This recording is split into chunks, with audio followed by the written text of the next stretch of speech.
ranné konzílium zhodnotilo, že zdravotný stav pána premiéra je...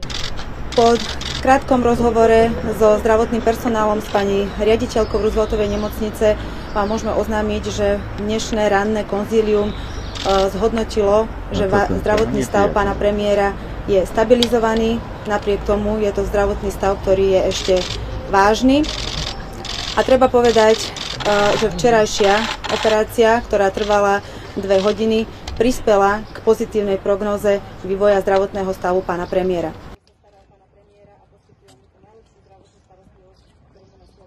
Myslím, že v Banskej Bystrici za posledné dni sa udialo niekoľko zázrakov, pochádzajúcich z rúk lekárov a sestier a celého zdravotného personálu Rooseveltovej nemocnice. Ja neviem nájsť slova vďaky za to, že sa nám darí postupne blížiť k tej pozitívnej prognoze.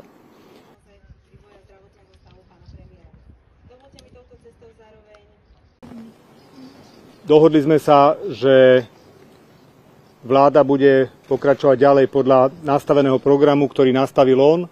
To znamená, budúci týždeň budú minimálne 2 zasadnutia vlády, jedno štandardné a jedno osobitné kvôli rokovaniam o eurofondoch. Blíži sa termín predkladania zákonov v parlamente, čiže štát musí fungovať ďalej. Tak ako predseda vlády Robert Fico nastavil tieto všetky parametre, tak v nich budeme plynule pokračovať. Možno dnes v Bratislave ešte budeme mať ďalšie informácie k ostatným častiam fungovania Slovenska v týchto chvíľach. To znamená, budúci týždeň budú minimálne 2 zasadnutia vlády, jedno štandardné a jedno...